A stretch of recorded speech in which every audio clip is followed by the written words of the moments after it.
What is up, y'all? Welcome back to another Adobe Live. I hope that y'all are doing well. I hope that your week has started off great. Happy Monday. Today, I'm really excited because we are joined by photographer Ashley Batz as she's going to show us how she makes her digital images look more film-like. So I'm excited. Ashley, welcome, girl. How you doing today? Good, thank you. Happy Monday. Before we get started, I want to kind of get the chat a little warmed up. So if y'all can let us know where you are joining from, please go ahead and drop in the chat. I am joining from very sunny and very hot Arizona. Ashley, where are you calling in from? I'm in San Francisco. It's neither of those things. So Lucky, because it is, yesterday was like 1:15 and I just was like, no. it's not the move at all. So let us know, y'all, where you're joining from, whether you are on YouTube or Behance. Join the conversation in the chat box. And just before we get started, just so you are aware, there are no creative challenges this week. Instead, we are launching our creative boot camp. So this week, make sure that you join Andrew Hochrattle for a Creative Cloud Apps for Beginners boot camp. Awesome. So Ashley, girl, I'm gonna go ahead and turn it over to you. What do we have planned for today? All right, I've got something really great planned for you. Something that I've noticed, and I'm sure all of you have too, are that a lot of images we're seeing might be film, may not be film on, when we're looking on Instagram or even some campaigns that you might see around town and on billboards and things like that. So I started out shooting film photos. What about you? I've always been a digital type of girl. I want to get into film, but I've yet to make that cool, little transition and play around with film. Yeah, it's tough. And actually, I started when I was so young and didn't really think much about it because it was literally the only medium that I had. And now that, we have digital imagery, we can actually try to start making it emulate a little bit more like film. And I'm noticing that some of my favorite images coming out right now are film, or who knows, maybe they look like film and they're digital. So I thought today maybe we would play around with how to make some of our digital photos look more like film. Beautiful. Well, that sounds good to me. I hope that sounds great to y'all. I'm seeing we have some people joining from Northants, New Zealand. I see some people complaining about the 1:15 weather. Y'all do not want to, if you want to visit Arizona, come like in the Not fall. now. Don't come now, And make sure y'all go ahead and check Ashley's website as well as give her a follow on Instagram. Aw, thanks. Of course. Awesome. So let's go ahead and jump right into it. Great. Well, I just wanted to show you my website and some of the things that I've done in the past. This is my overview page. And I guess if anything jumps out to you and you have a question, if it might be a film photo, feel free. But I've been working as a photographer for over a decade now. I started when I was 14 years old and didn't really ever stop. So yeah, and a lot of the work that I do is focused on people. As you can see, I love coming up with mini stories about people or even bringing out their best selves. So, and I do work as a photographer. So oftentimes I'm shooting product, I'm shooting clothing. So there are different attentions that I need to bring to the work that I do. But it all kind of comes down to one thing, which is people and making people feel good. And that's really fun with being a photographer. So that's my work. Oh, I love it. And I love that you mentioned the people aspect. I kind of am very similar in my work. Everything that I do is about the person and the people that I'm shooting and making sure that they feel seen. And so I think that's beautiful. And I think that's very apparent in your images as well. Stunning, stunning work. Thank you. Yeah. I mean, how do you work with people when you photograph them? Have you met them before? Not so. A lot of the times I haven't met them before.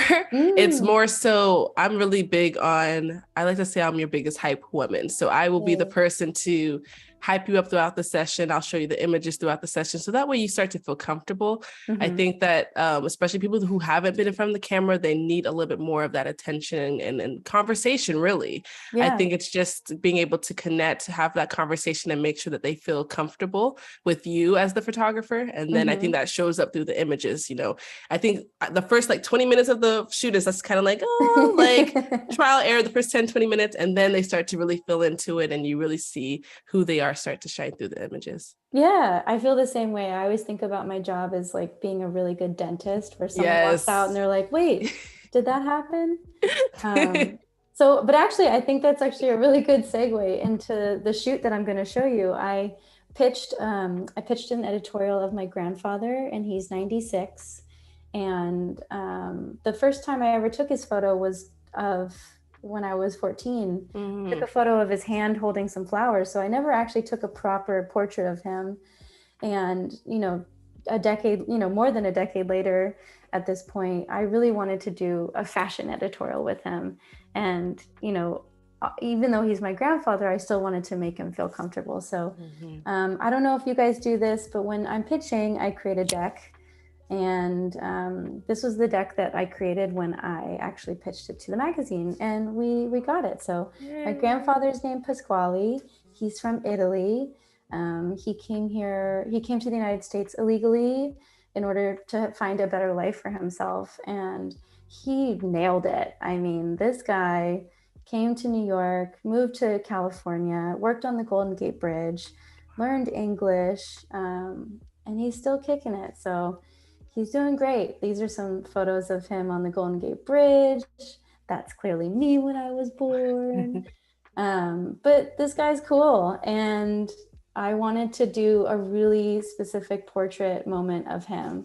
So I created a very small mood board of how I thought I'd like to show him. And I also think that it's rare that we get to see people of age diversity in, you know, some higher fashion photos. And I think it's starting. But so I pitched this to an Italian magazine and they accepted it. And from there, I worked with a stylist and we got to photograph at his house. And it was such a great day. So I thought that I would show you guys a few of these images and we can take them into Lightroom, take a look at them, see if there's anything we want to do to make them look a little bit more filmic. And maybe you and I can pick one or two that we really want to work on in Photoshop.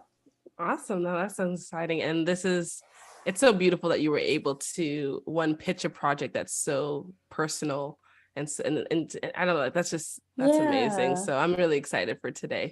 Good, me too. Okay, so I already put some into Lightroom. And here he is. Come on. He out here styling, looking good, flexing for the camera.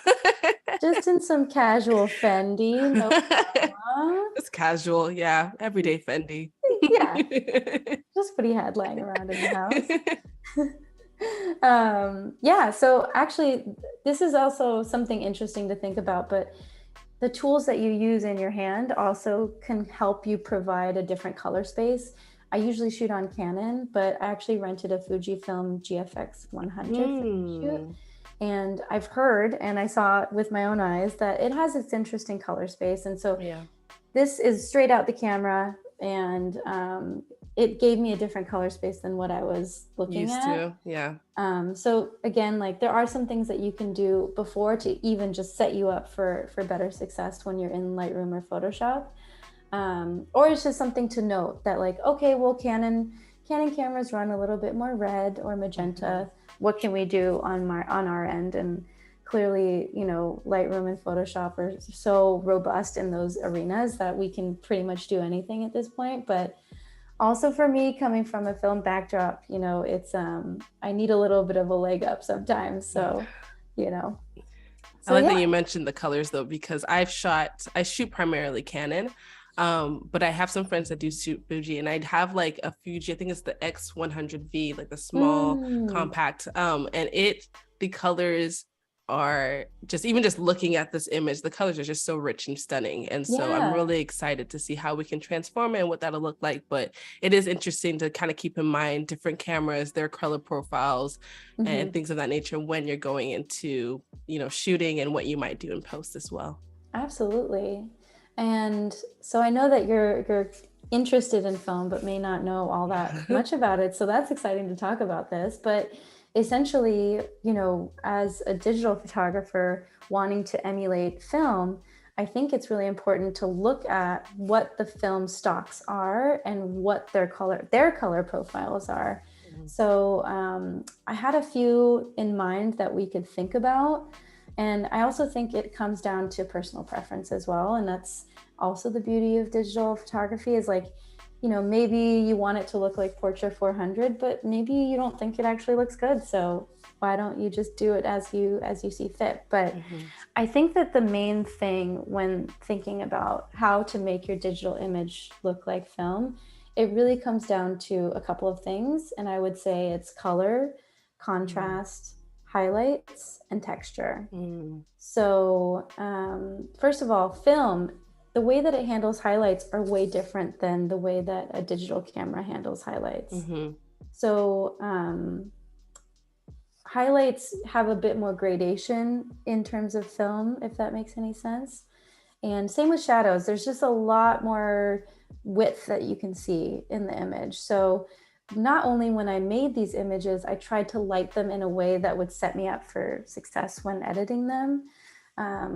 But also you need to think about those things when you're in Lightroom or Photoshop. And then to color. Well, so let's just talk about highlights actually. So I really shot this a little bit underexposed, and I think that's helpful for me because then nothing's too blown out so that I can't bring it back. Exactly. So I'm just going to make sure my brightness is all the way up. There it is. And so right now everything is zeroed out here, as you can see. And I'm going to just start toggling and making sure where my highlights are. And I just like to go all the way just to see what's happening. So I'm kind of in a good spot already. And there are some images that need a little bit more love than this one in terms of the highlights. But again, a film photo typically doesn't have super, super blown out highlights unless you're in more of like a silhouette or something like that. So we're going to just work on the highlights and the shadows and just see, again, like a film photo, I'll see a little bit more detail in the shadows. So I'm going to bring that up a little bit. So I'll bring it down just to show you. And I'm looking at his really casual Fendi outfit, of course. And very casual. Yeah. No, just asked him to throw something on, no problem. And yeah, so it's already looking a little bit better to me. And then I'll come back and just check my exposure actually. So like I got my highlights and my shadows to a good place. Like, how do we feel about it? So I kind of just went down 1/10 actually. So that's a good start for highlights and shadows. And again, I think we can go through some of these other ones and talk about where they need a little bit more love. So highlights and shadows are huge for film. We'll get into color last, I think, because that's going to be the more in-depth thought process. But what else did I think about? Contrast. So I want to say that overall, most film stock images are, film stocks are a bit more low contrast. Maybe not so much for black and white images, but just something to think about. A great way that I love to do this in Lightroom is actually to take the clarity down just a tiny bit. I don't know if you're familiar with some really fancy filters on your camera, like Pro Mist. Do you know what that is? Yeah. Oh my God.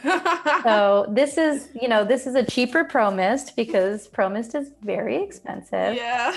But it's essentially there's a filter that you can put on your camera and it just gives this healthy amount of haze, and there's various degrees of it. But I do not have Pro Mist, so I love to put clarity. This is the nice little DIY hack. This is the hack. So again, I always like to go all the way down just to see what the actual tool's doing, because I think it's nice to know.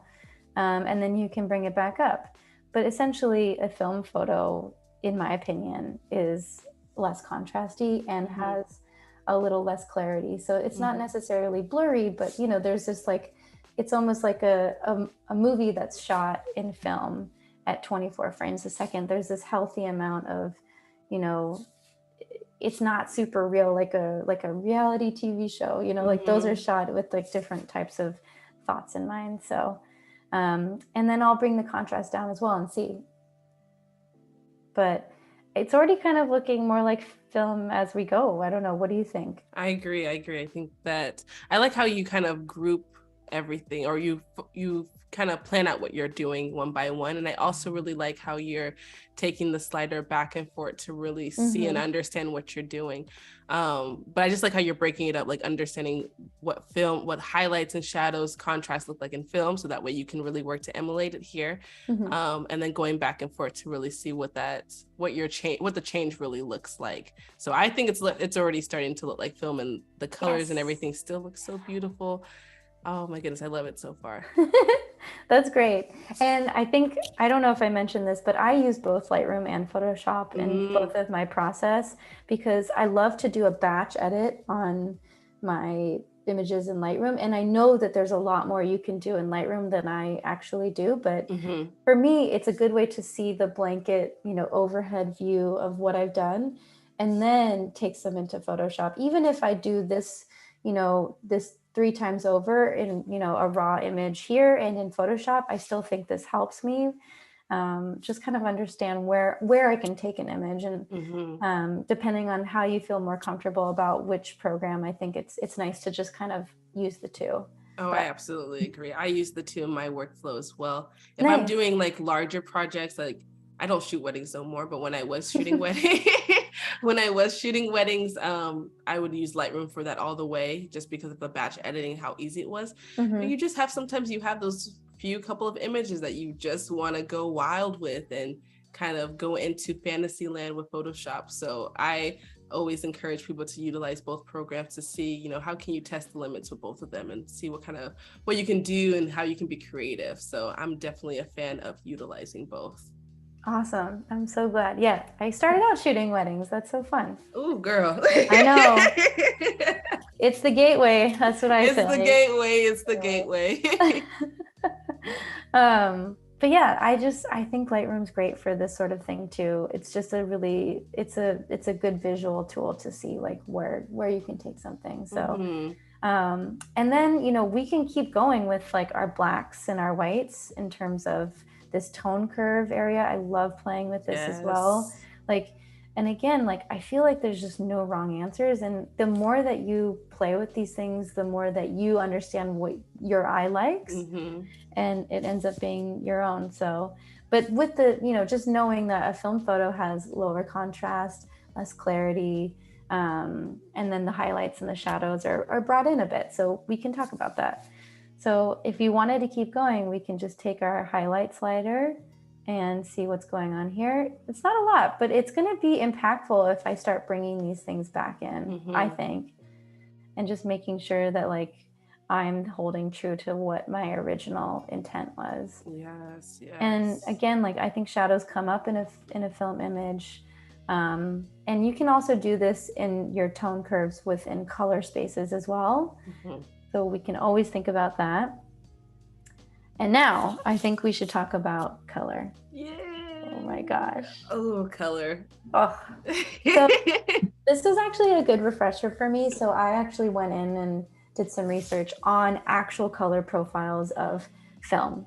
And I think some of the most popular ones are Portra.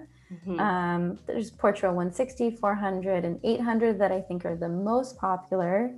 And they all kind of have the same characteristics, which are that the undertones are a bit more like red and just more warm, I would say. So as opposed to more of like other ones like Kodak Ektar is another really popular one. And those are more vibrant and cool. So in Kodak Ektar, I noticed that like if you were shooting a blue sunny day, the blues are really, really blue, almost teal blue. And then things become a little bit more orange and like marigold. So Portra is the people's choice for shooting portraits. It actually emulates people's skin tones a little bit better. Yep. So I think that we typically want to use Portra for the most part, unless you're getting creative. But for this, and again, I think it's just to your taste and your preference, but I'm shooting a creative editorial here, but not only do I think the designers of this want to make sure that their clothing looks kind of close to what it is, but I also want to represent my grandpa pretty well too. So just something to think about. Absolutely. And also, before we move forward, if y'all have any questions for Yes. Ashley, be sure to drop them in the chat, whether you are in YouTube land or you're over here in Behance. Drop your questions in the chat. That way we can continue the discussion. So I just want to make sure y'all know that you can do that. So throw those questions for us, because we like the conversation. Yeah, and if you have questions, I'll have questions. I'll have questions. We could talk. I know some of my friends were like, I'm gonna jump in and ask you a very difficult question. I was like, please don't do that. No. Not that's not me at all. Yeah, one of my like expert retoucher friends, I was like, no, we're not doing that today. Thank you so much. Yeah, okay, so Portra. Let's talk about Portra. Mm-hmm. I have some notes here. I hope it's okay to slide over with some notes just to show you. I'll bring this all back. But I made some cheat sheets for everyone. Do you see this down here? Yes, I do. Portra is known for their natural warmth. So there's a yellowish highlight and a bluish shadow. And then we can get a little bit more granular. So 160 has red and brown undertones, 400 has orange and yellow, and 800 has higher saturation and is slightly grainier. As we know, a higher ISO has a bit more grain. So I think that maybe we'll want to... Let's go with Portra 400 on this one. So orange and yellow undertones. But essentially, Portra is a little bit yellow in the highlights and then a little bit blue in the shadows. And I also think that if you were a huge fan of Annie Leibovitz like me, she has a similar situation for the most part, I would say. So anyways, so we can go into our hue saturation luminance panel over here, and we can start playing with it. How do you feel about it? Yes. Or actually, maybe we'll start with this white balance, because that's actually where I would start now that I'm thinking about it. So just as a blanket edit, I'm just going to start again toggling one way and the other. It's like, oh, that's cooler. That makes sense. And that's warmer. That makes sense. We're doing good. And this is more green, which is more Annie Leibovitz, if anyone wants. Yep. And this is more magenta. So now that you know that Portra 400 has more warmer tones, I know that I should stay here, but what do you think about the tint? Do you think it should be more magenta or more green? So I really liked it more green, personally. I did too. Yeah, I liked it more green. It gave a certain character to the image. Right? So yeah, I'm a green fan. Okay, me too. I think that's how I originally did it too. But, beautiful. Yeah. Because I see what you're seeing, girl. That green just added a little bit more character, and I just loved the way it looked. Yeah, I did too. And I feel like, I don't know what it was about the green. Again, like I really feel like there's no wrong answers when it comes to photography. It's really just taste and preference. So yeah, I'm glad that you liked it too. And that's how this all works. So we can take a look at hue, saturation, luminance. We can also take a look at color grading. So I might actually go more into the color grading aspect. I think that'll help with our more blanket situations. And this is all about play. So we learned that Portra 400 has more of a yellowish highlight. So I'm going to go in the highlight, and I'm just going to start dragging it to be more yellow. And sometimes, again, I'll take it all the way and see how it looks, because you can always bring it back, and that's the best part. So here's before. I mean, I love it being a little bit more yellow. It just kind of gives this aura about it. I love it. And from there, you can actually decide, like, this is like the opacity and, how intense it is, which is great to have that also as a litmus test for yourself. So we're going to stick with this in terms of more of a yellowish highlight.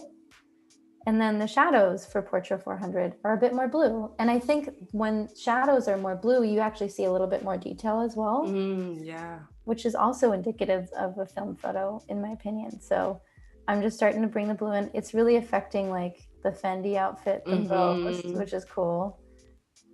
And we're just, we're doing a good old fashioned split tone right now, which is great. I love it.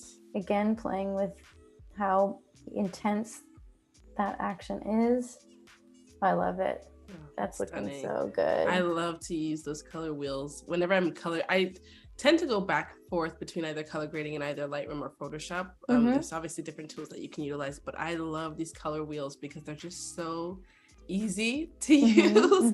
And it's just really great to see how like the intensity, you can pick a color and see, and like you said, there's really no right or wrong way. But I just love how easy it is to really kind of tone and add more of a style to your images as far as color goes. Yeah. And I agree. And I also like to go back and forth and be like, even though this is like a different photo, I mean, look how far we've come. Like, that's crazy to me. Yep. And it's definitely looking so much more like film. Oh yeah, I love it. Yeah, and I think like if you're looking in the shadows, right, like it's just more of a gradation here. Like things aren't falling off completely, but I'm still feeling like I'm in the room and it's dimly lit. And when I did shoot this, I wish I had a behind the scenes photo for you, but to camera left, so his right, there is just one really soft light source through a little bit of diffusion. And everything else is kind of what I would call a practical light. So to his left, our right, there's a lamp that's kind of coming, cascading onto the couch. And so yeah, again, like I think setting yourself up for success when you're shooting only helps you in the Lightroom and Photoshop phase. So absolutely. We can come back into hue, saturation, luminance and just start playing with it. And again, it's like all to taste. So like, the reds are affecting his face. So we're going to keep it pretty warm. Make sure he looks good. He wants to be a movie star. So he did ask me that. He was like, am I going to be a movie star? And I was like, absolutely. Yeah, absolutely. Already is, in my opinion. Yeah, not a lot needed here, which is great. And again, just like double checking, we've kind of come at it more from the highlights and shadows first. I think that that's a good time to start, just to like recap in my brain. I think you should start with highlights and shadows and then move to, if you want to do clarity, I think you can add that at the end as well. But I would really leave that color work till the end, just to make sure that you like where it's going. And then I think we should add some grain. Yes. I always love to add my lens profiles, except I don't have Fuji on here. Ooh, I got to add something. That's so exciting. But yeah, here's our grain.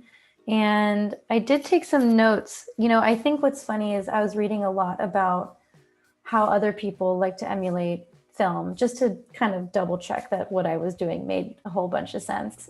And there are some rubrics around like how much grain you should add per, per film stock. And we can talk about that.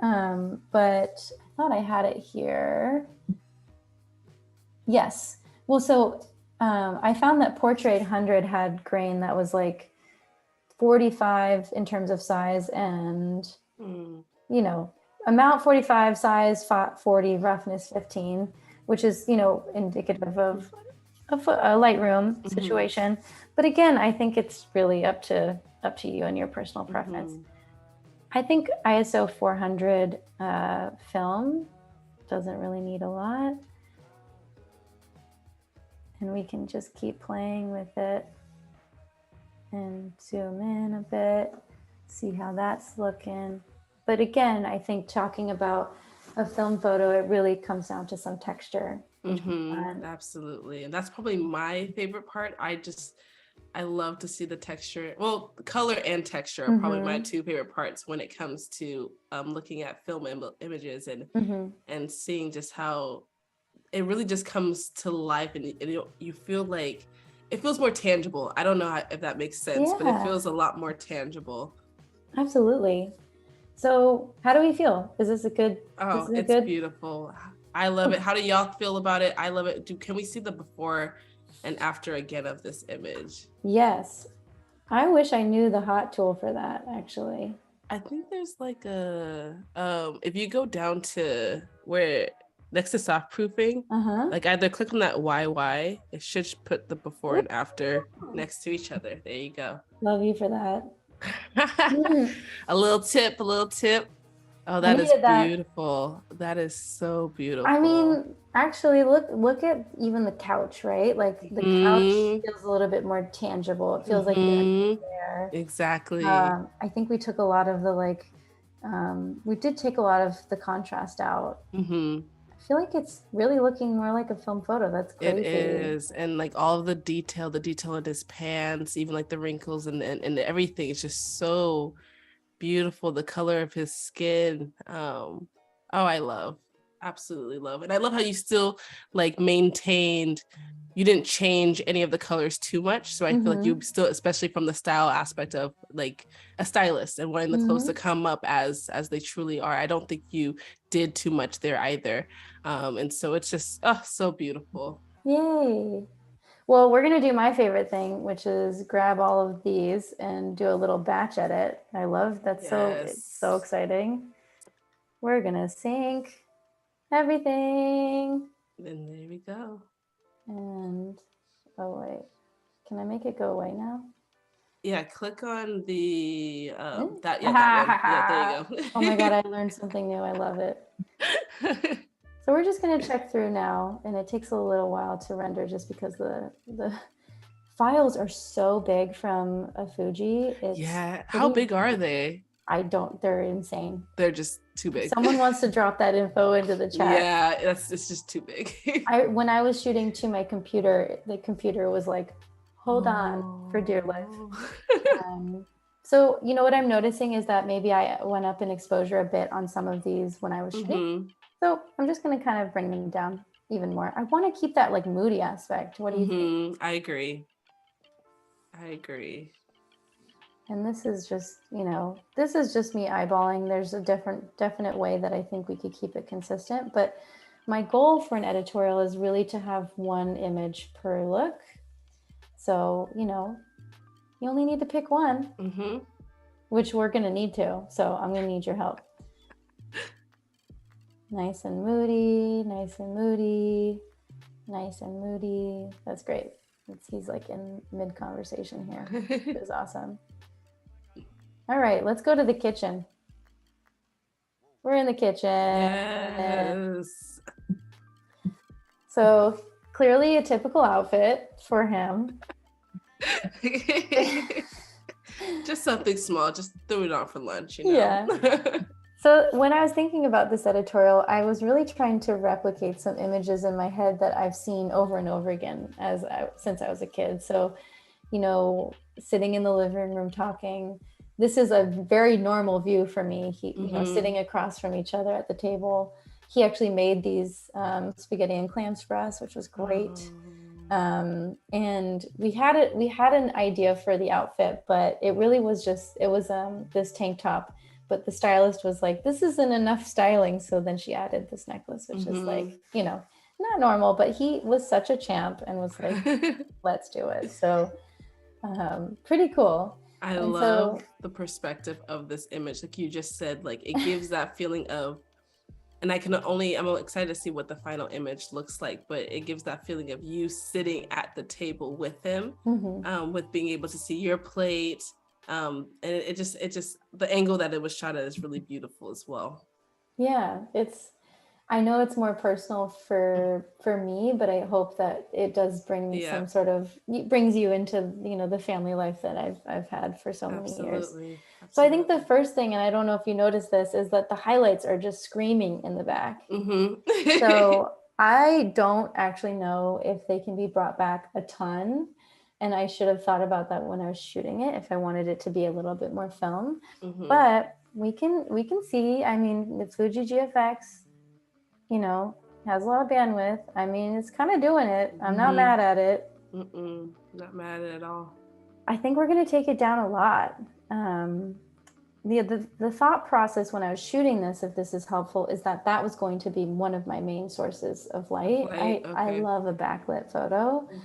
I feel like it makes it feel more in the moment when something is not directly lit, where you're like, you know, it just feels like we're there, and that's how it's lit, and you're thinking more of like a cinema type image, if that's helpful. So brought the highlights down, and let's talk about the shadows. I mean, again, shadows should be a little bit up in terms of a film photo.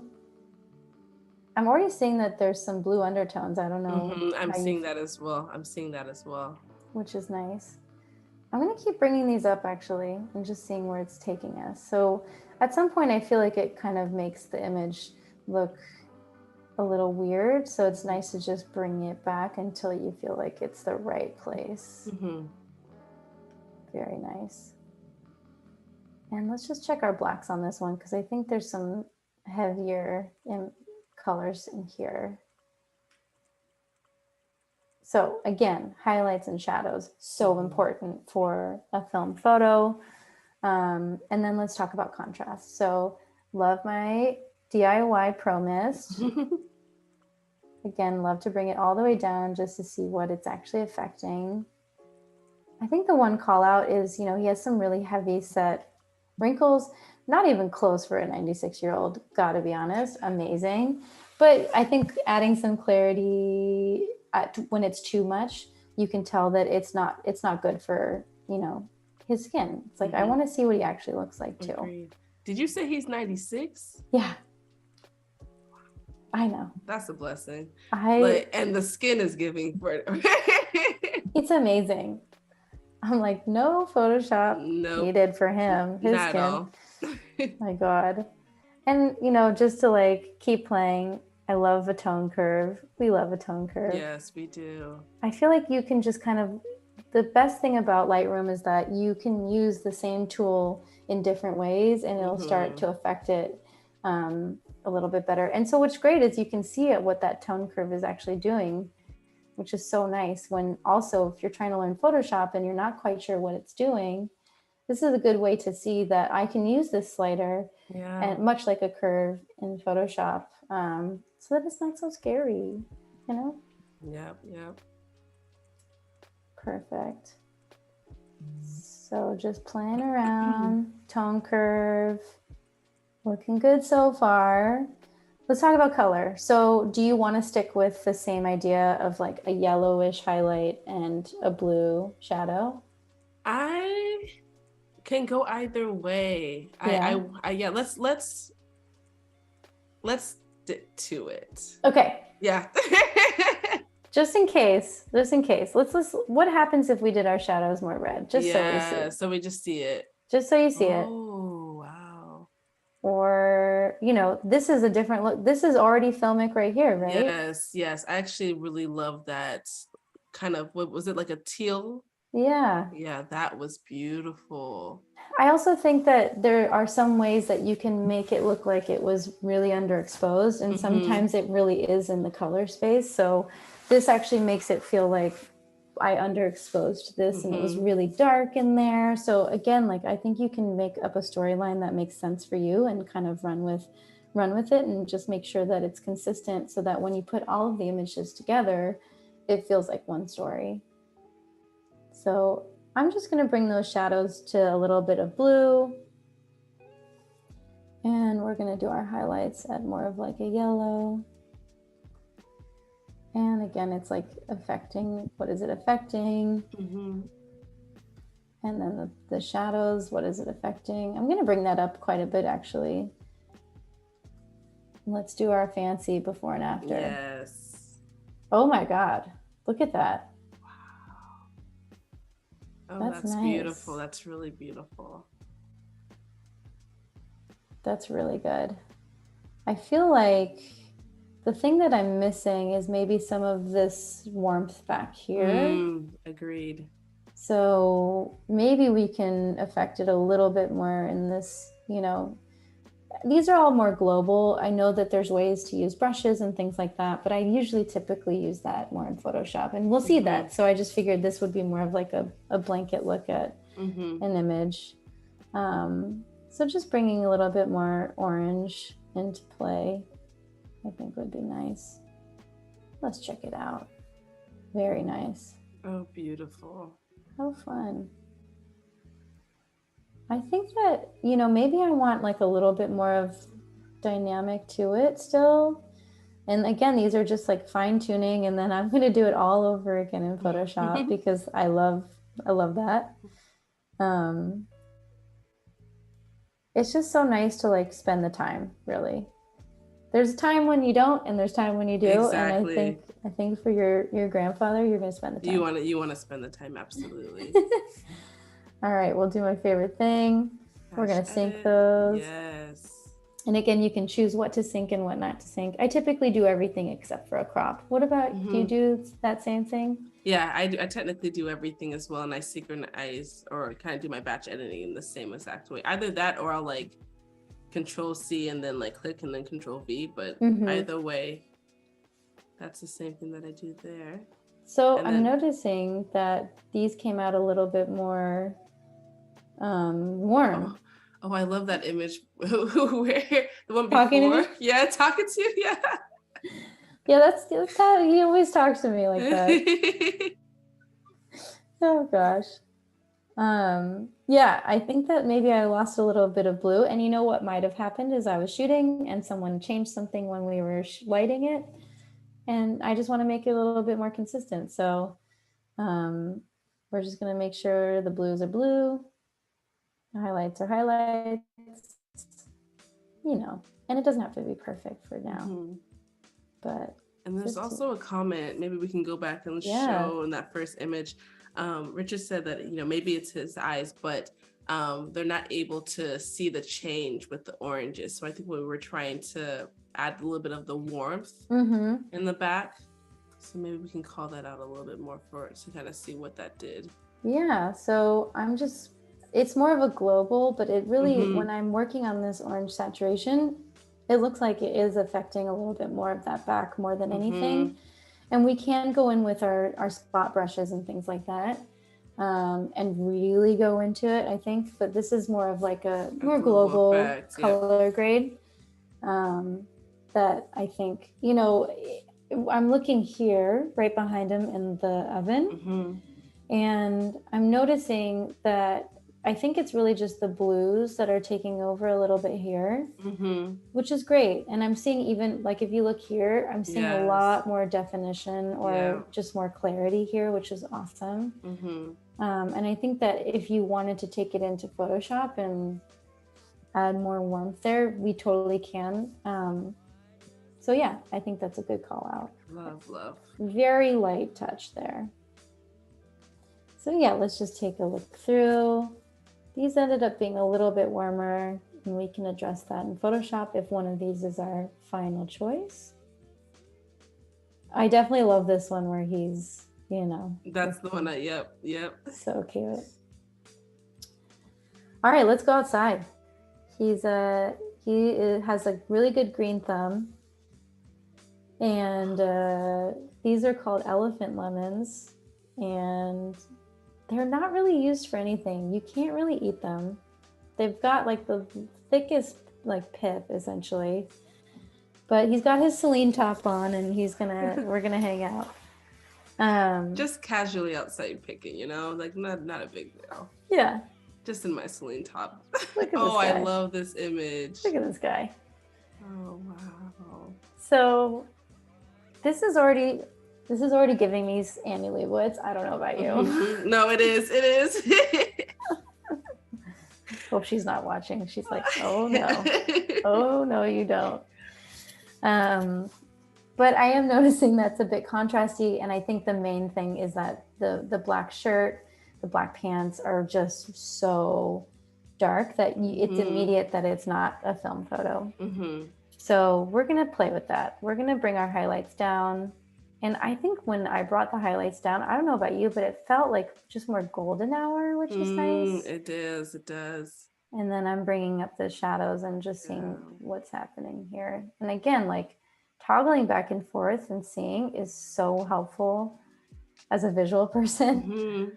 And I think that as you've read, I don't know if you've read a bunch of tutorials too, but people have these recipes that are like, add this amount of shadow or take away. And I just think that that's not the right approach. I think you really should just kind of just see and let yourself, like, I think that's the great part of like exploring who you are as a creative too. Like just explore literally, like especially when I try to teach people how I edit, I try to not say that this is how I do this. It's just, or that you should do something in a certain way. Just slide back and forth and see what you like, and allow your eye to kind of be trained to kind of go in whatever direction it wants to be led in. Right. And I think that, you know, the beauty of these tools, Photoshop and Lightroom specifically, are for you to do just that. And, you know, these are just tools to manipulate images, but you can take it any which way. And maybe you'll come up with your own style at the end of it if you just really go into it. So and we do have a question. And I think this is a good spot for us also to just provide an overall recap of the shoot and everything and who this is to you. Because Richard did ask, and it was for some people that might have missed the beginning. They want to kind of know who this person is and a little bit more information about the shoot. Oh, well, maybe they can tell me who they think he is. I mean, Richard already asked, is this your granddad? So no. Yes. This is an aspiring model named Pasquale. He is my 96-year-old grandfather, and this is a recent shoot that I did in April for a magazine, and it's going to be coming out in September. So y'all are getting a sneak peek before even the magazine is. So, oops. Which is great. So yeah, I just, for Richard and other folks that are interested, I pitched this shoot to a magazine. I created a whole deck, which is really fun. And in that deck, I actually provided a lot of image references that were filmic. And I was going to shoot some film, but for time's sake, because we were also doing a motion piece, I mostly shot digital, just to be safe, really. Because, you know, it's been a while since I've shot a ton of film and I didn't want to screw it up, essentially. I was like, I don't know, it's so important. So now what I'm doing is going back into Lightroom and Photoshop later, and we're going to make it look more like a film photo. Love it. Yeah. So bing, bing, bing, Richard, you got it right on the money. Right on the money. I knew you would, Richard. I knew you would. So Richard, I just wanted to tell you that I'm taking the highlights down, and everyone else, and bringing the shadows up. So pulling the shadows, I would call it. I think people have different words for things, but I like to I say pulling because I'm pulling it out. And I'm trying to see if I can get a little bit more detail into his outfit. And I think I am, and I think it's like authentically going a little bit more blue, which is interesting that's more of a film look. So we did our highlights, we did our shadows. You can just kind of go down here and add some of that, you know, clarity, our interest, our digital pro mist, as I would call it. And just see, I mean, like, let's take it all the way, right? Yeah, you can really see. Perfect. Some highlights. Let's just keep looking, like, where are our highlights? Like, what's happening? Interesting that when you take it all the way down, it almost kicks it back onto that top. So just keep bringing it down. Basically, like, want to bring that space closer between highlights and shadows, in my opinion. Do you go for more of a filmic look when you're editing as well? Or what's kind of your style? My style is very, very vibrant. And the reason why is because when I got into photography, it was mainly because I wanted to shoot people that looked like me. And because I started in college and a lot of the people that were shooting didn't know. And this is one thing I really loved about your work. You do really, really great with shooting different skin tones and how they're edited and making sure they come up as authentic to to how I would imagine that person probably looks in real life. And so that's why I got into photography, but I kind of go down the more vibrant side, because I think as being a Black girl, I feel like I used to be very like afraid of color, that, oh, I won't look good in yellow, orange, or certain colors that might be too bright for my skin complexion. And so I love to take that into my coloring when I'm shooting. Just a lot, just in general, I like to just look as vibrant as much as possible. And that's why I love color, because you can really play around with different colors and how vibrant they are.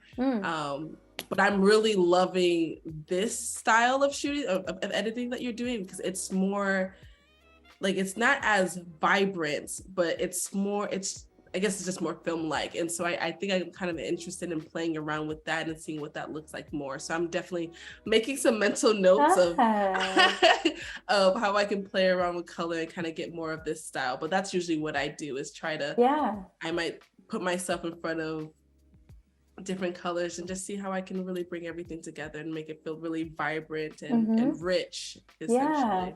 Well, I think that, I'm curious for your work if you keep that same scenario when you're shooting, but then in your editing, it's a bit more of this filmic look. Like, how did the colors play? I'm just so curious. So you'll have to show me. Oh, girl, don't worry, we can connect and talk all about it. I know, I want to see. I think it would be amazing. And I think I was thinking about something else. Oh, well, that, what we haven't done is Kodak or Ektar. Yes, let's try that. So we could find one of I don't know if my images would be great for that, but I can show you, I can show you some things when we transition to Photoshop about what that might look like. And that might be a really good situation for you. So I'm excited. Ooh. So, okay, shadows.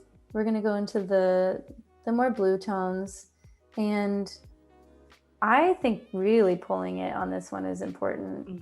But just to show you, like, this is definitely a film look a la the 80s, I think, when we had more green. And then here's more of like a Kodak look, where like it's way more yellow in the shadows. So, thinking about that, this is more of like the red undertone that we were talking about. And I think it's all personal preference. I kind of am loving this, like, this blue split tone. I love the blue split tone. I don't know what it is. I can't get away from it. It's just so breathtaking, and the way that it brings out so much of that detail. It's just so beautiful. And I think that it kind of makes it feel really grounded in the place, and it's not real, right? But it's real and it's not real. I like that you said that. I like that you said that, because it does feel a lot more grounded. It doesn't feel like, here's before and after. Oh, that's beautiful. Right?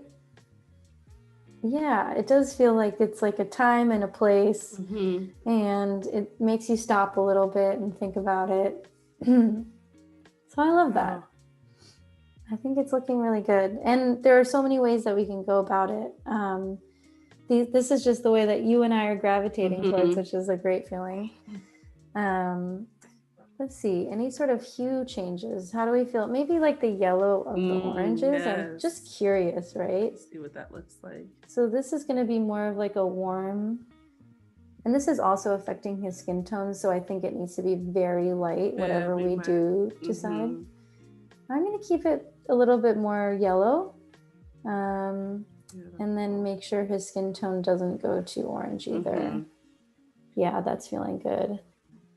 And then we haven't done anything with our global white balance. So let's just like take a look if it were a bit more cool. I love a warm image. That's kind of where I'm at these days. I love a warm image as well. And I'm keeping it a little bit green. And I think what's great is that this is super consistent with the other two images, which only makes it better for an editorial. So exactly. I'm gonna just do a little before and after. Looks good. I just love how, especially the outfit that he's wearing, the tone of his outfit now is just so stunning. Yeah, it's giving it a little bit more less tinsel, more fashion. Yep. So I'm just doing a little syncing just to make sure. What a handsome guy. Ooh, serious. I think I told him to be serious. Oh my God. What was it like? If you could just take a moment to just talk about what did this feel like, trying to give your grandfather some direction and try to be like more serious, more playful, talk to, like, was he doing his own thing? Was he taking direction? Like, how did that kind of come about? Well, I mean, I have to say, he's a very social guy. He's the guy that he goes to the market and everyone knows who he is. And the pandemic kind of ruined a lot of that social activity for him. So to have me there, I had a whole crew of people that were doing motion. He was loving it. And he, English is not his first language, but he's been here for a long time. And he doesn't really understand many people, but he understands me because he's known me for my whole life. So he really listened, and I think he really enjoyed it. And I wonder if in another life he would have been a model. Like, he's just got he's just kind of got it. And I hope that any casting director that's watching this now, maybe wants to hire him for a campaign. Come on. He is truly a talent, and he is older, and he did, we were at this for about 6 hours, and he did so good. So yeah, I mean, there's a healthy amount of, and actually I have a question for you, because I do stray away from shooting people that I know, because I have my certain way of going about things to get something out of someone. And so I think if you knew me, you would know what I was doing, and it would be like, okay. So if you don't know me, I think it's easier for me to direct you and make you feel a certain way. I agree.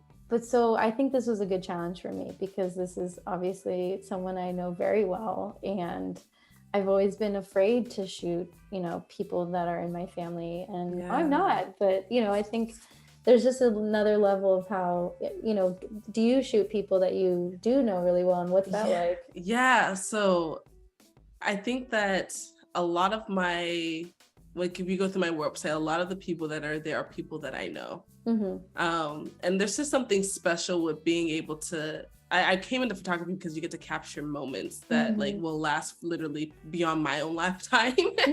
And I think there's something beautiful about capturing the people that you know, and being able to capture them in the way that you see them. And so a lot of my work that especially when I was just trying to do projects just to get work, a lot of it was with friends, and everyone's usually down to, I want to do a shoot, or I don't know if I'll feel comfortable in front of the camera. I like to take that as a challenge. But then doing that and feeling more comfortable that's what helped me feel comfortable, because they let me do whatever I want to do. Oh, cool. And then I took that to the people that I don't know.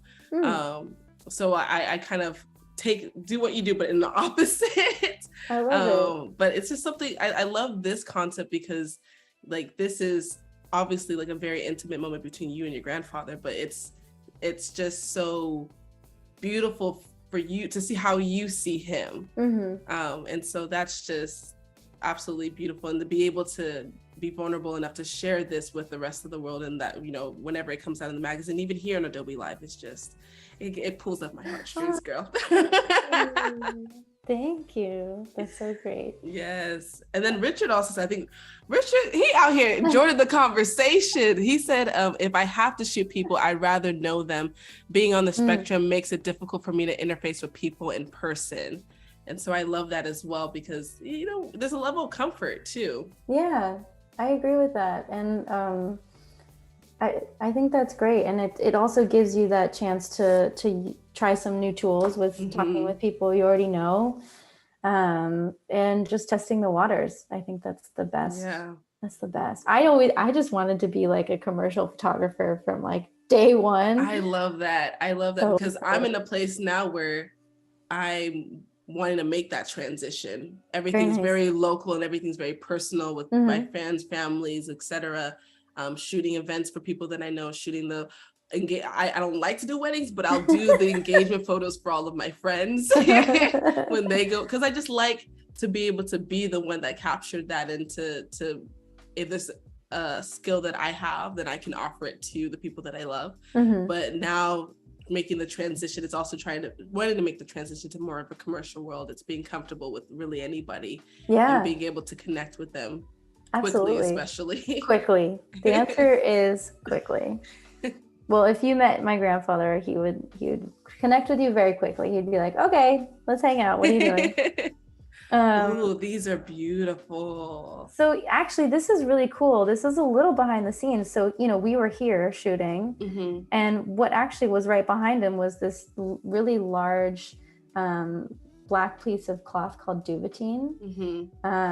It's a really good way to softly suck up some light. So you can tell that it already, even in this raw photo, it already has it's not so dark that it just, eats up the light, but you can see that it has a little bit of something going on. So he was actually sitting there just in between things, waiting to see what we were doing next. And I was like, oh my God, this is amazing.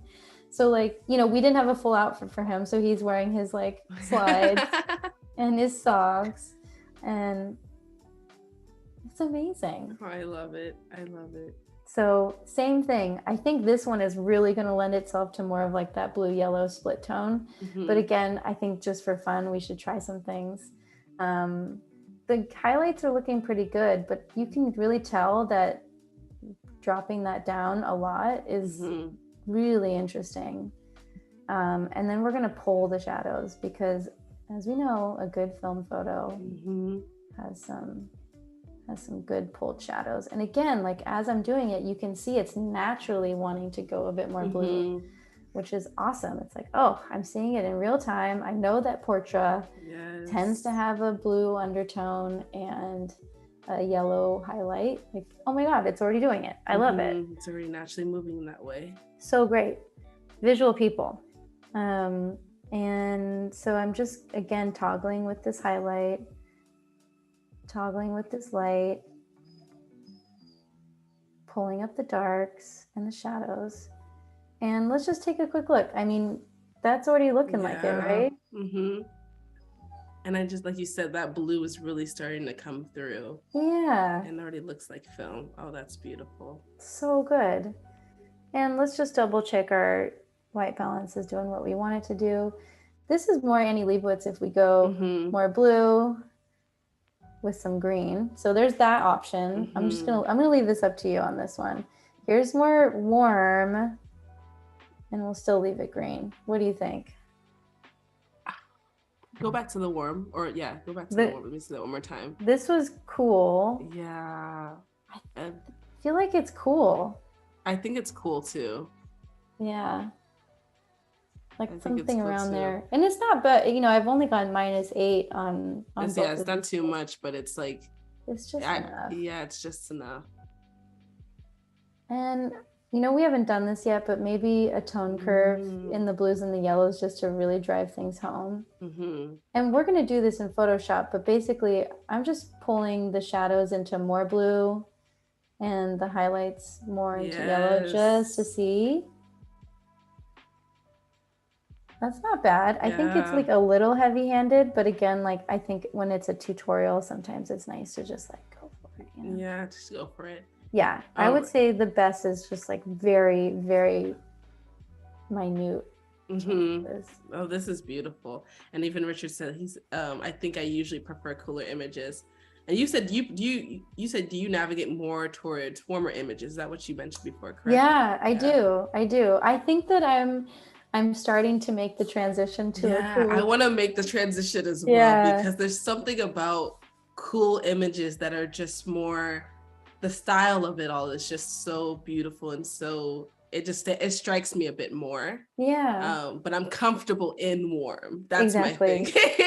I think in terms of all skin tones, warm is better.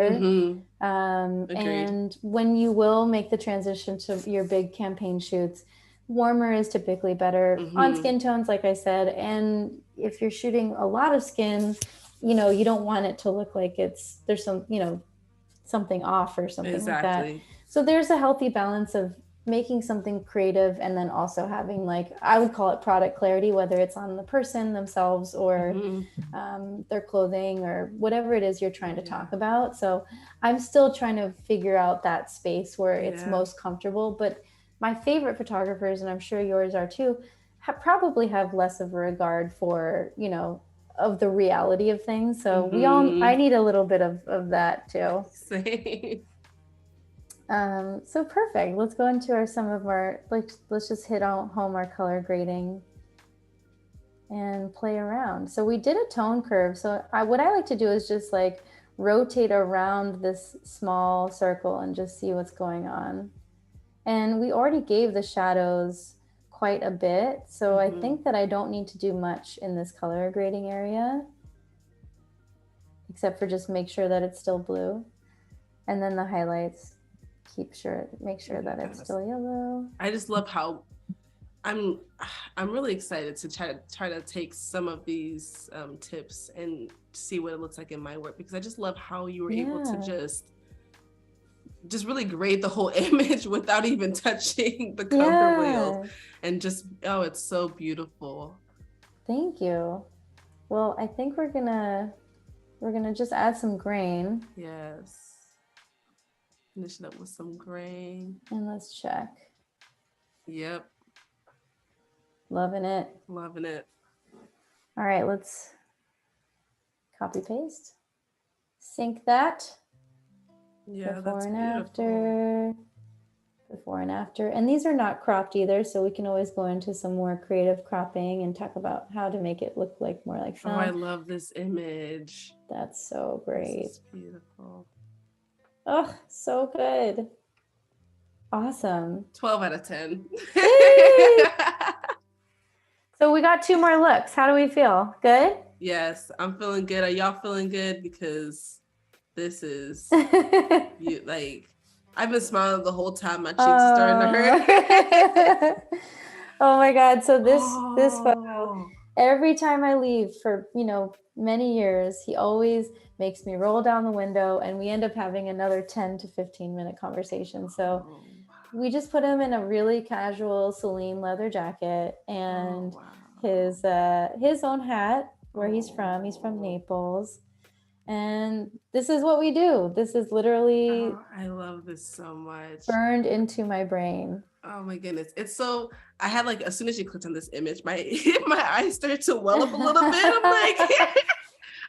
I'm getting a little teary eyed over it, because this is so it's so personal. Yeah. But it's so relatable. When I've recently left my parents' house a year ago. Aww. So when you go and visit and they follow you all the way to the car, especially, and they just want to take every last second to just talk to you until you drive off. Yeah. Oh, I love that you capture this, because it captures that feeling so well. Oh yeah. No, it's just, it's so great to just solidify these memories. And it's nice that you relate to it too. It's not just like our thing, I love that part too, that someone's going to look at this and be like, my grandfather talks to me in my car and you can't leave, and it's great. Oh, wow. So I don't know about you, but the first thing I noticed that is not a film photo is that the highlights, right? Crazy. What did I do? What was I thinking? So I'm just going to start bringing them down a bunch, almost all the way. Yep. There we go. Right? Again, it's you want to think about that gradation. You want to understand that a film photo actually has a lot more width than you think. Even though it's you took it, you have no idea what it looks like. You can't even scan a film photo and bring it into Lightroom and still work on it. And it still has a lot of bandwidth. So with that, I'm going to open up the shadows as well and just make sure. And I think this is when I'm thinking about this, there's so many ways that back in the day when you just shot film, you could have dodged and burned and made your own creative choices. But I'm really going for that classic, straight out of the developing, process, and just trying to make it a little bit more true to what I was hoping that it looked like. So just kind of sticking around here, bringing in our Pro Mist, our fancy, very expensive Pro Mist. Brought down some contrast. We can like really play that up and see what's happening, bringing it back in. That feels a lot more like film to me. It does. Right? Like just look at like all this detail back into his face. Yep. You can see the transition of light to dark in his jacket the most. And I think that's really what you're looking for, is that like really light transition, in my opinion. Again, no wrong answers. So let's talk about like a global. So here's our cooler image. And I feel like I knew this was shot later in the day. This was one of our last shots. So I want to say it should be a little bit warmer. Agreed. I also just feel like the path of least resistance is important in my work. So I never try to make it look like something it's not. And I know there are so many talented people that can change a photo every which way. But yeah, I like to just kind of like go with what I saw. And we're going to go back into that tone curve and play with, again, like I can still bring down the highlights again, which is awesome. And just make sure that I'm doing what I need to do to make it look like a film photo. Into our color grading. So let's just check. So this is a bit more blue to green to yellow to orange. The red undertone's kind of interesting in this one, yeah? Yeah, the red undertone is probably my favorite. So I wonder if we can do like a little bit of a light touch of that, just to like, and I think it's helpful because of his jacket. Yes. So we're straying away from Portra, but we're sticking close, And we're looking at the highlights now. Maybe keep it warm. What do you think? Yeah. Keep it warm. That's my vote. Great. Let's look at our midtones. We've only done that like once really, but I typically don't touch the midtones all that much. I'm just going to keep it a little bit warmer too. Let's look at a before and after. Yep. How are you feeling about it? This is feeling pretty good? I'm feeling really good about it. I love all the detail that came back in his face. Yeah.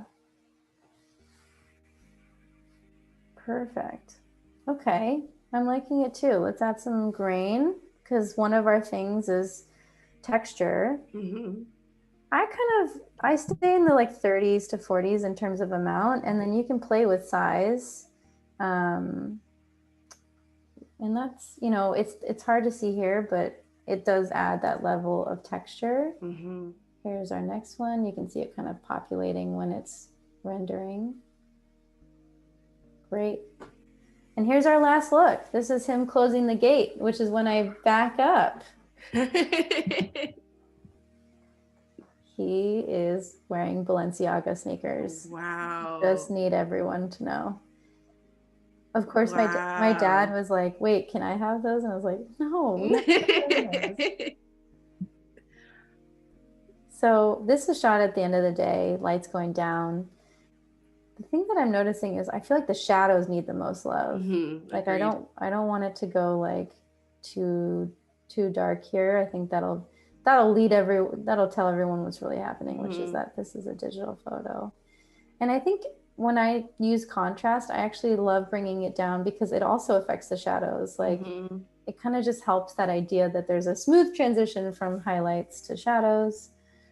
Let's talk about Ektar here, actually. I don't think we're going to go that way, but like the blues, right? For Ektar, just for your education, because I think you might want to try this.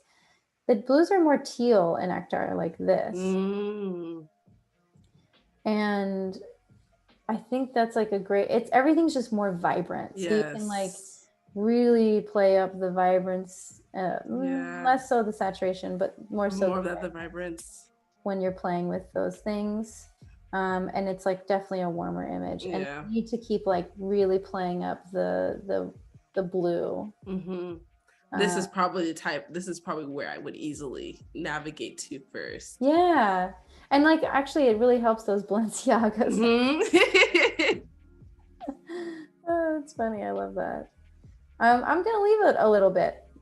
Not gonna lie, it's kind of fun. So let's start with our highlights here. Let's think about like sunset. Like, what does sunset feel like? It's warm. I want to say. So we're gonna stick in that warmth, and let's check the shadows. Like, if we really brought it down, that's starting to look a lot more like film, in my opinion. Yes, agreed. But this is also a film look where there's a little bit more of that red. Yes.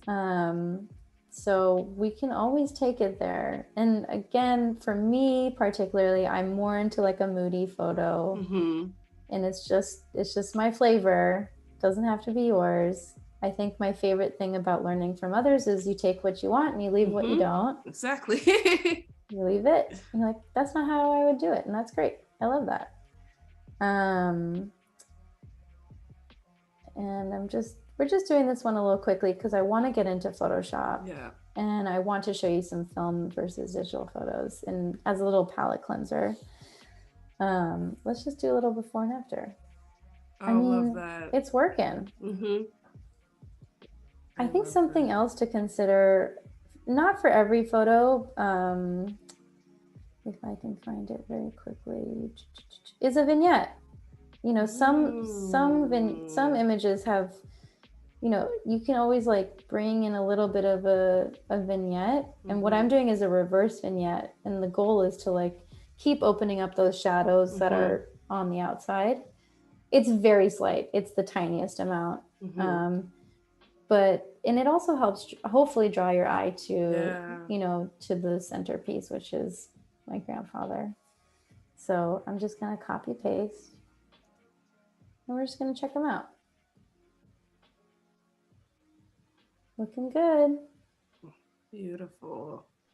I love it. So good. Oh, I love. Yeah, more in the moment. Yeah. So that's just a general workflow in Lightroom. I think it's a really nice way. And if you didn't have any more time, you could probably send these off and be like, I feel good about it, you know? So I think that's great. Oh my goodness, Ashley, thank you so much. This was so beautiful. Perfect.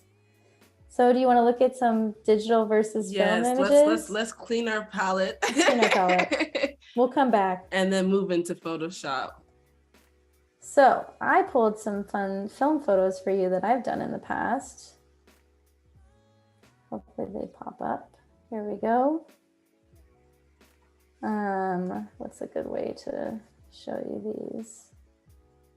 Wait, did you say this one was film? This is film. So I thought this would be a good chance for us to talk about what film looks like, actually. So this is, every time I shoot, I try to shoot some on film for myself. So this is a fashion shoot, and these are all unedited as well.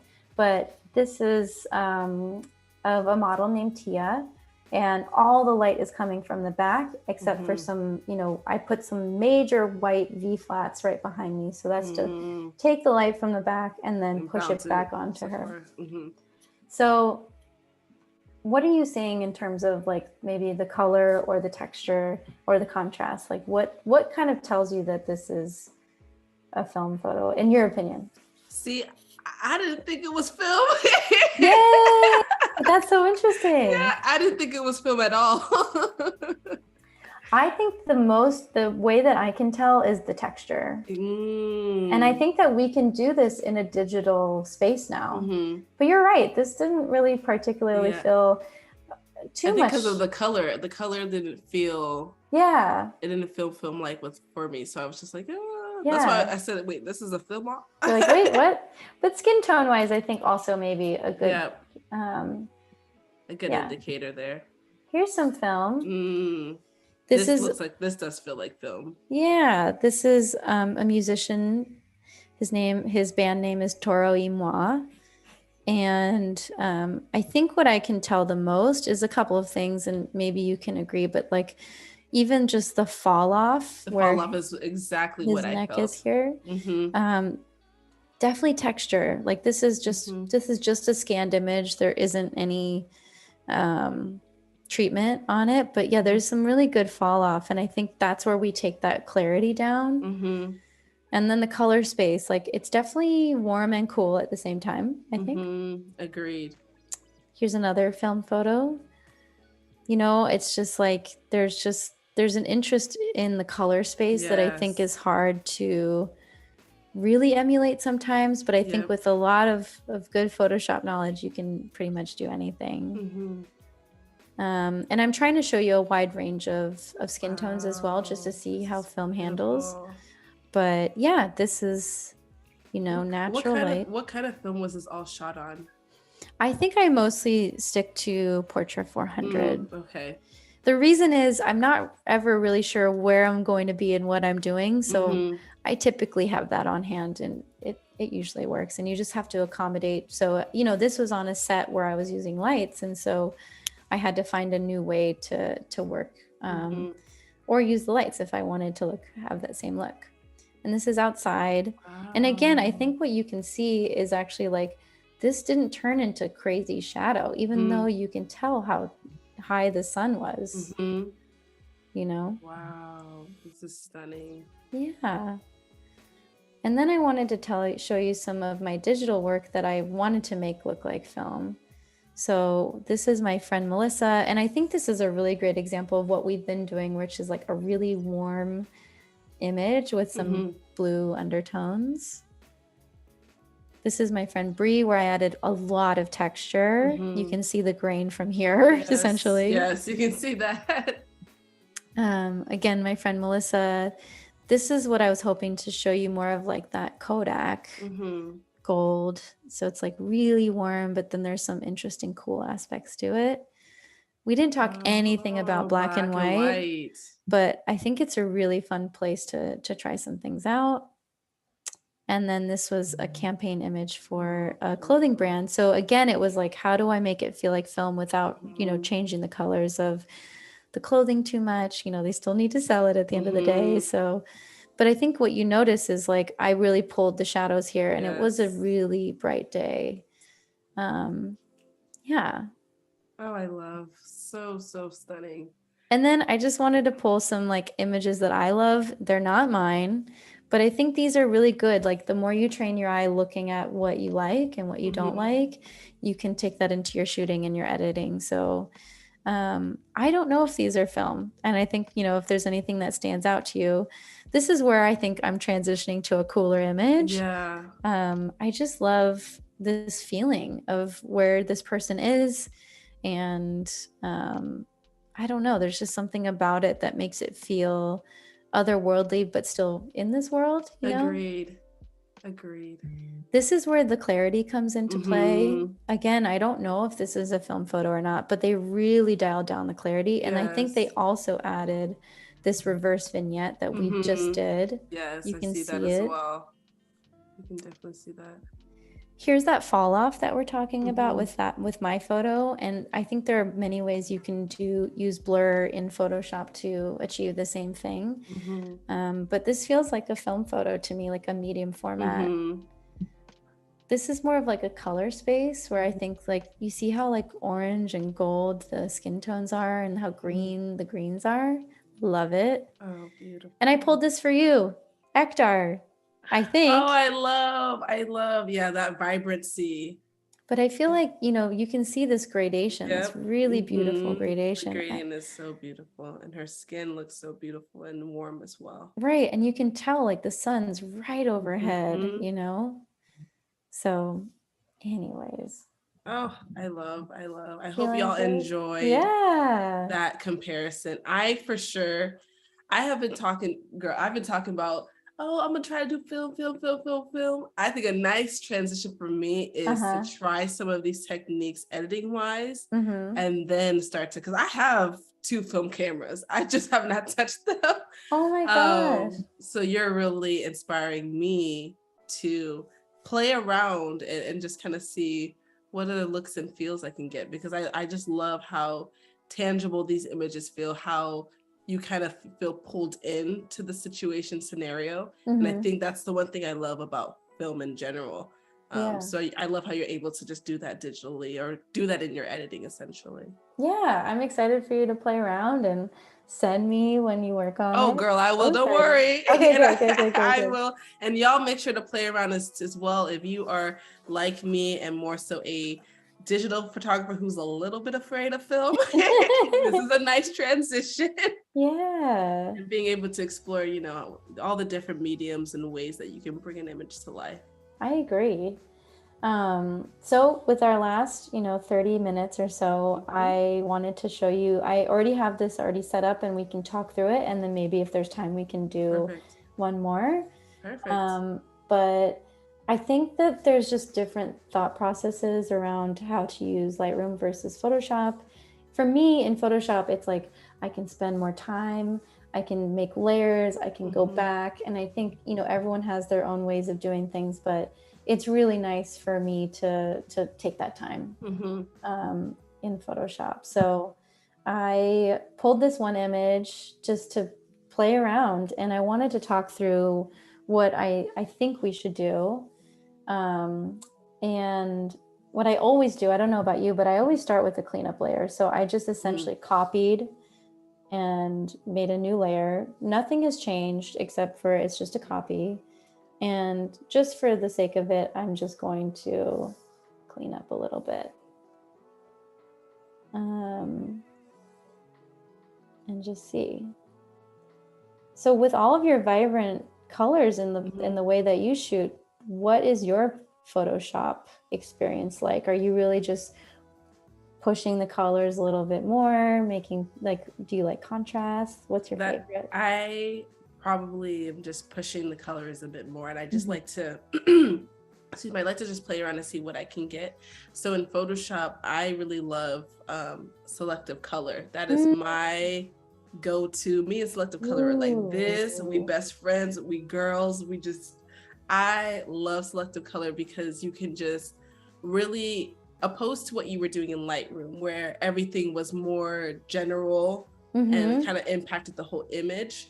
And yes, there's ways you can use brushes and whatnot in Lightroom, but I love Photoshop for Selective Color to really target certain colors and to really push how much I can do. So I might look at my reds and be like, I want to do something crazy. Or if I have one of the last shoots I did, I shot my friends in front of this really bright yellow building, and I wanted to play around with the colors and the tone of just that building. And so you can get so much and you can do so much with Selective Color. And so that's probably my favorite thing to do. There's just something about color that's just so beautiful, such a story. And then other things, like I'll start off with cleanup and then I'll go into like, maybe if I need to do some skin editing, I'll do that next. Then I'll focus in on color, or I'll focus.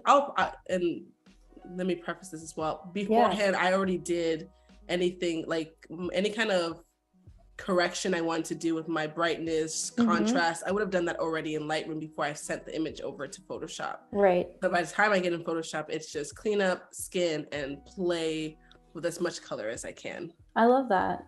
Well, maybe we should try. I haven't done this for this image, but we should think about Selective Color. Maybe there's not a lot going on here, but I'm curious. I like Selective Color too. I love it. Even like with the one thing I love about Selective Color too, you do have the blacks. It's the same thing as adding the colors in your shadows as you did in Lightroom. And so I love to play around with the blacks and the whites, because then you can really add a lot of depth to your image as well.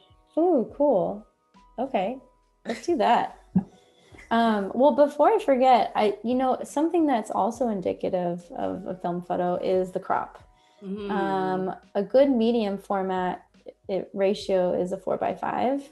And I did shoot on a medium format digital camera, so I figured I might crop now and just see what's happening.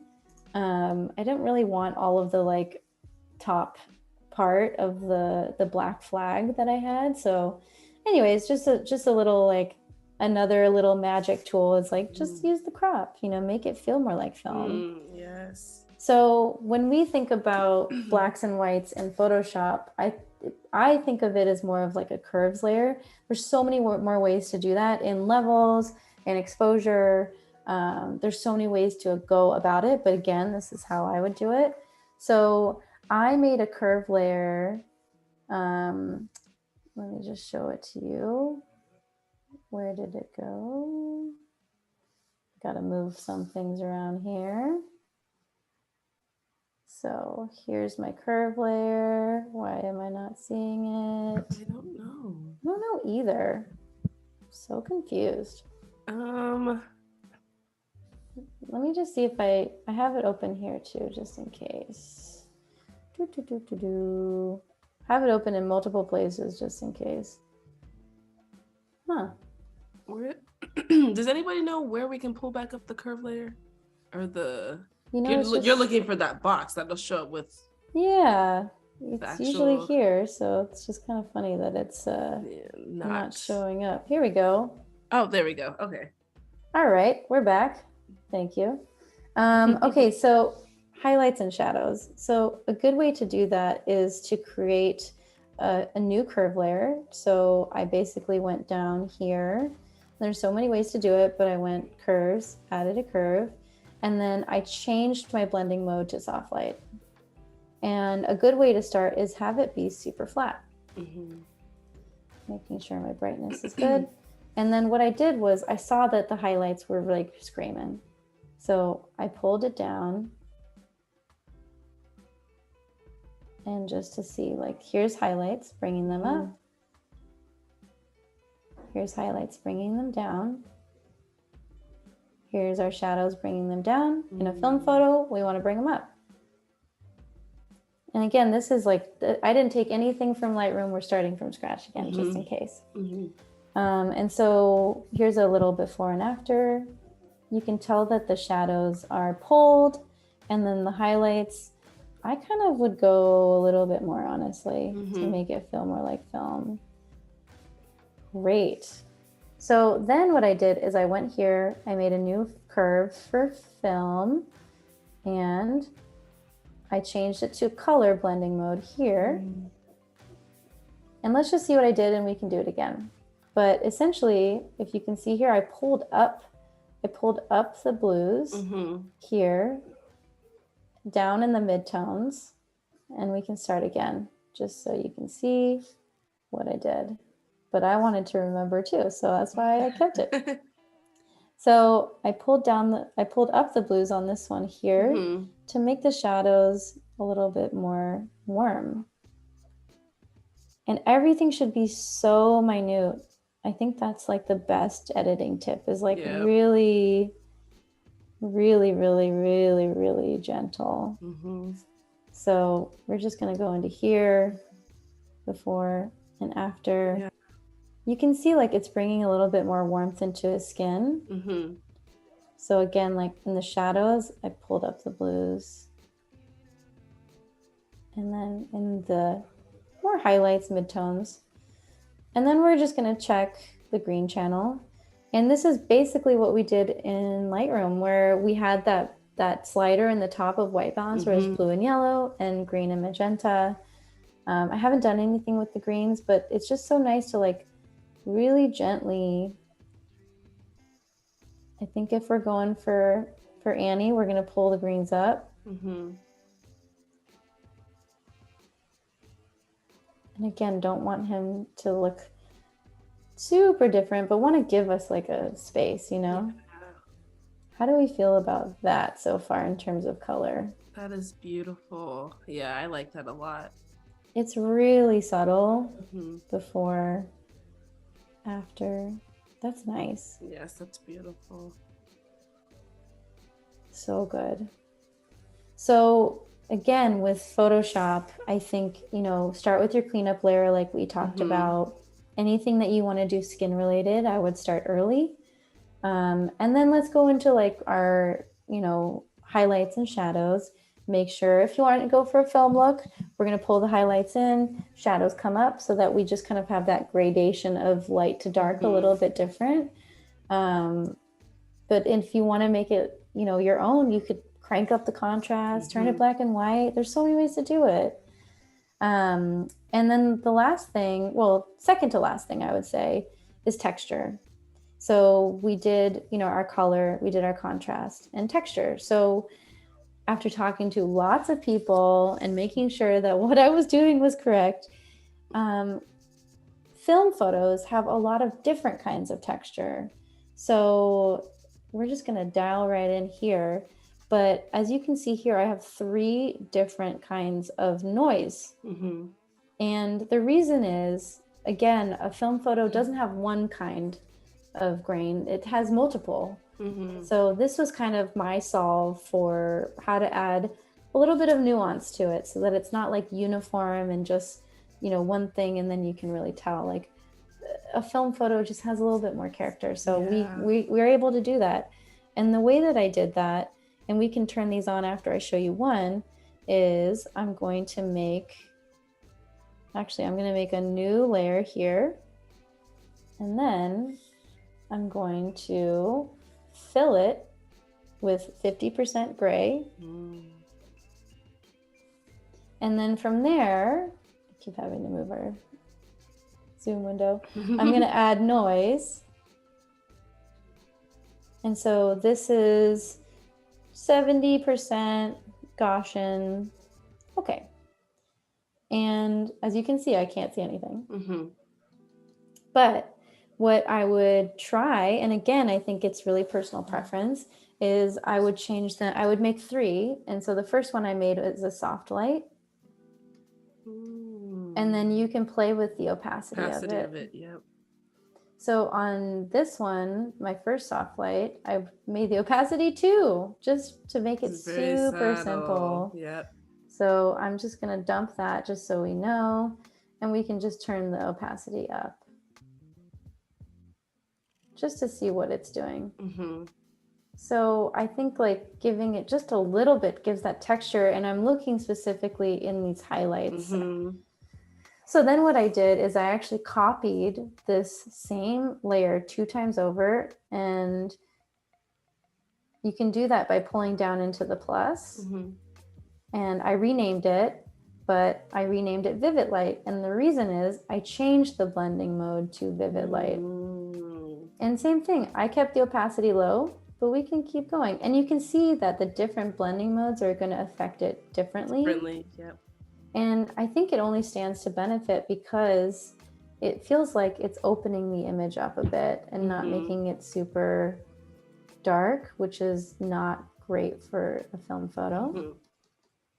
And then lastly, again, I copy and pasted, and then I changed the blending mode to linear light. And there's so many more that we can play with, you know, but these are kind of the 3 that seem to be tried and true. Mm-hmm. And again, just playing with that opacity, making sure we like it. When you zoom out, it doesn't seem to be super heavy-handed, but when you get in there, you can tell that there's like, you know, a little bit, which is great. So again, just to back up, we have our cleanup layer. We created a soft light curve for our blacks and our whites. Then we went into our color, and I think this is a chance where you can spend a lot more time, just like we did, you know, like we can talk about selective color. We can go into hue, saturation, color balance. There's so many ways to go. It's great. And that's the beauty of it. There's not one right answer to go to get the same outcome, which is awesome. So again, it's highlight, shadow, color, and texture. So we added a bunch of good texture in the form of noise. And then just for fun, I added something at the end, which you can always do. And I have a bunch more here, but basically I pulled a few textures that we could pull into a photo. This is a contact sheet, you know, just to give it a little bit more of that like texture. And so I don't know if you do this, but I do not. So that's why I'm really excited. Yeah, I would say this is not like the best example. This is not my aesthetic decision, but I love when I can see that the image has texture of its own. I almost wish that I could spend the time and show you what it would look like to like maybe it looked like this photo was printed and then creased. You know, that's kind of fun too. Yeah. But basically what I did is I grabbed one of those textures here and I pulled it over into the image, and then I made a mask. So I'm actually going to I'm going to redo that. But basically that was the image that I pulled in, and I pulled it onto screen. But again, in terms of a blending mode, but there's so many ways, as you can just see, that a blending mode might affect. Like that actually might be something interesting for later. But if you want to make it look a certain way, and this is not necessarily my aesthetic, but I thought it would be nice to think about texture. Yes. So I have it on screen, and I'm going to keep the opacity at 100, but then I'm going to add a layer mask. And the reason is I really only want it to affect a certain part of the of the image itself. I'm going to turn that off too. And what I'm going to do in order to do that is, right now the layer mask is on white, which means that it's showing everything. So if I want to hide everything, I'm going to hit Command I. Now it's gone, which is, oh my gosh, great. And then I'm going to take out my brush, and I'm just going to gently paint over in white onto the layer mask where I do want to see it. So maybe it was just like the craziest little light leak, you know, like that just came into the camera here. Who knows? Just as like a test to see what it does. Yeah. Who knows if that's something you want. And then, I don't know if there's anywhere else. Maybe I'll try to stay away from his clothing, but maybe if we just brought it in just a little bit. Just a little bit, yep. Especially in the highlight areas, you know.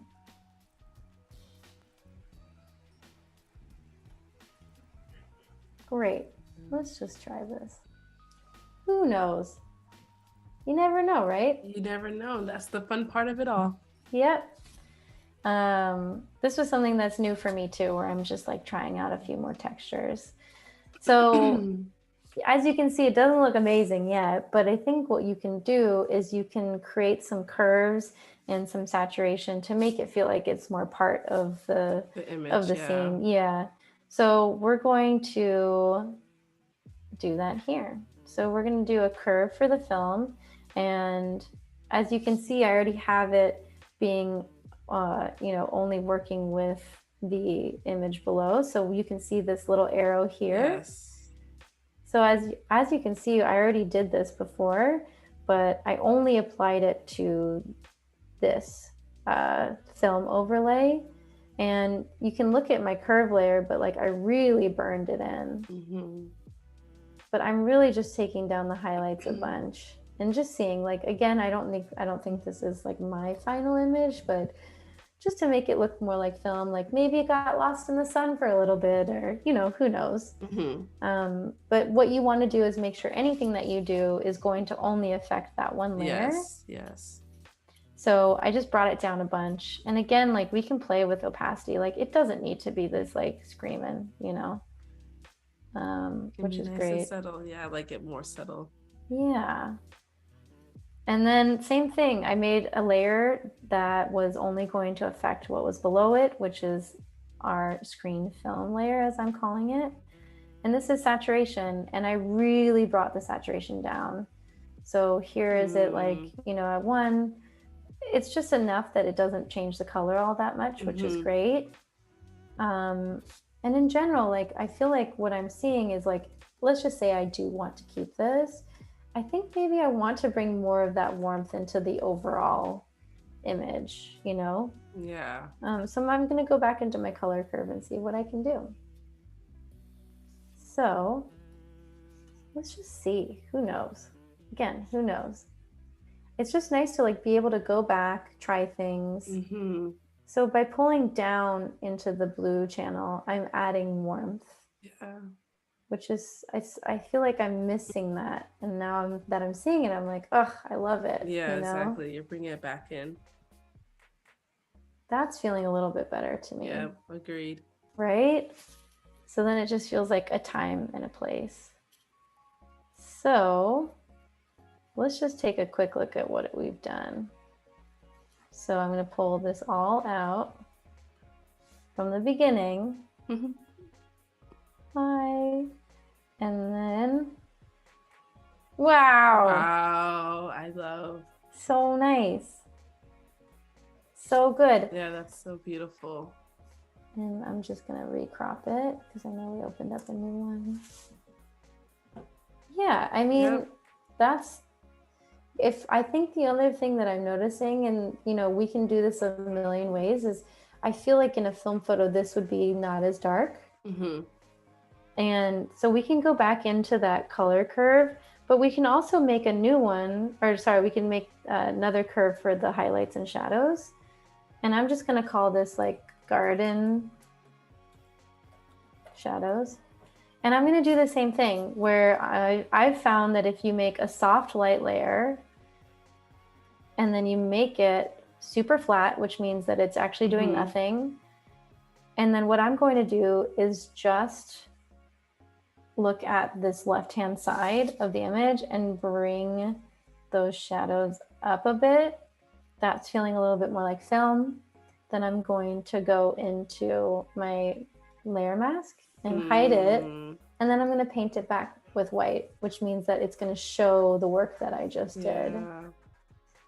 So that's feeling like, you know, that transition again from dark to light is going to be super helpful.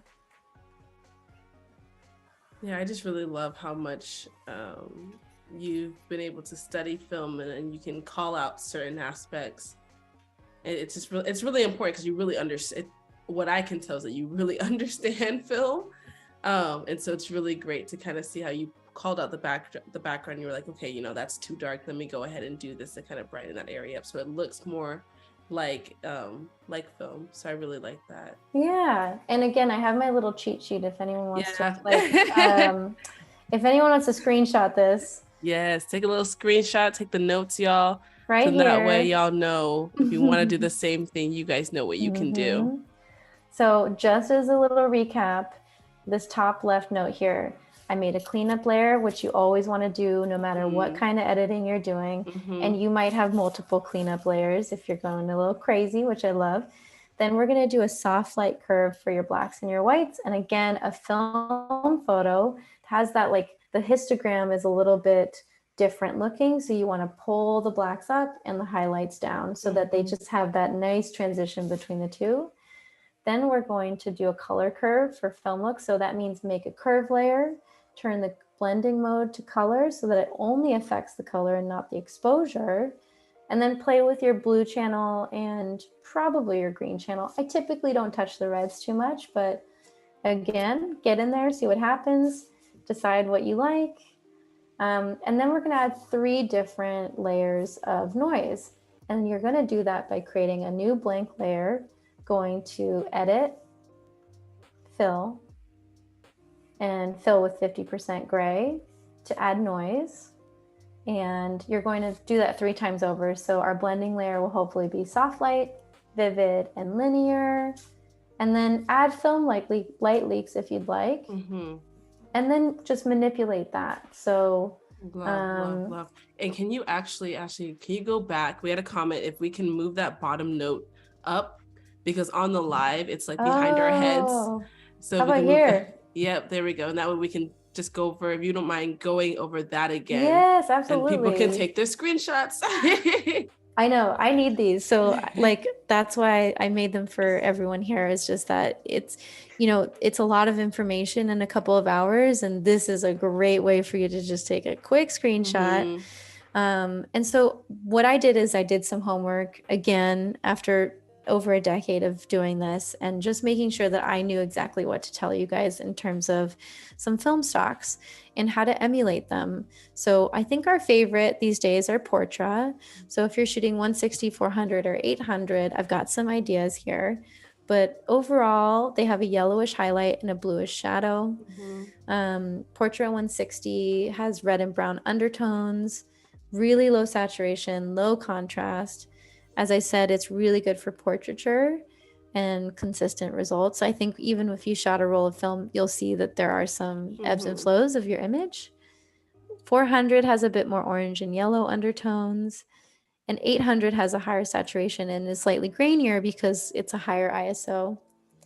And the blacks are a bit more rich. So, and that's where I found that, you know, people are saying on the internet that there's a certain amount of grain that would look good for your Portra 800, but who knows? It's all, you know, it's all to taste. And then Ektar is really great for portrait. And again, it's rich shadows and cooler mid-range. And I think you might like that. And the one we didn't talk about is a Fuji Pro 400, which is rich contrast with some cool shadows. So the Fuji images are going to be a bit more cooler. And then if I drag this down, here's your other cheat sheet, which is color, contrast, and texture. Those are things that I really want you to think about when you're creating a filmic image. Yeah. I love this. Was so beautiful. Thanks. Do you have any other final things we should do in our last couple of minutes? Do you want to show me some of your selective color? Yes, let's go. Let's go to selective color so we can just kind of see it. Show me. I love selective color because, as you can see there, with where it says colors, you can, if you press the drop down, you have where it says reds. Yeah, if you press it, you have reds, yellow, green, cyans, blues, all of the colors. And so with what I love is that within each color, you can impact like the colors within that color. So for example, if you stay on the red, well, there's no reds in this. Maybe let's go to the blacks. Ooh, okay, great. Love it. If you want to add cyan to your blacks, you can move it to, I think, the right, and it's going to add that in there. If you want to remove it and it's more magenta, you can go ahead and do that. Same thing with the magenta. If you want to add magenta to your photo, you can move it to the right, the slide to the right. And if you want to remove, and it's going to be more of that like greenish, yellowish colors, you can do that. And then same with yellow and black. So I love this because it's just, I find it fun. I'm a bit of a nerd when it comes to color, but I find it fun to just really sit and see how all the different colors add a different mood and feel to your photo. So even though this doesn't have, you know, reds or blacks or anything, or sorry, reds or greens or whatever in the images, there's a little bit of green there. I would focus on the blacks, or I would go to the whites where you're going to add the colors to your highlights. I don't really do neutrals often, but that's also another option there too. Okay. Well, in my blacks, I just actually worked on the yellow channel, and that added a little bit more blue again, which is nice. And just a little bit of the black just to like bring that transition back. And let's go into the whites. This is great. So it's really just in the highlights. It's really just in the highlights, and you can target it. And the other great thing is that if you sometimes if I'm doing the blacks, I might do a little bit too much, but I like the color, so I might go to my opacity and just bring it down a bit. But you can just really play around and see what style and looks you get. I'm curious of the greens, like, does that do anything with the garden? Does it not? Is it too muted in my photo? Anything? And sometimes that's what I do. Sometimes it's just like, will this change anything? And so you just kind of play with the slider. If not, cool, you move on. If it does, you found something new. So this is my go-to. I think the neutrals would probably really be nice for this photo as well. Absolutely. Yeah. I'm actually really loving the neutrals on this. And I'm sort of now, again, it's all to taste, but I'm kind of straying away from the original like blue undertones and just look, I mean, that's amazing. That's all thanks to the neutrals, right? Here's before and after. Yeah, that just gave it so much more life. Yes. And there's just so much range. Like you can just, I think that's my favorite tool in Photoshop when it comes to coloring, because there's just so much range in what you can do. It's incredible. I love it. Oh, I love it. That's so cool. I love that. And I think it's looking really good. I think the only other thing is sometimes I do a final thing where I take everything, I copy it by hitting Command J, and then I make its own layer by Command E. And right here is like our top layer of the last thing we did.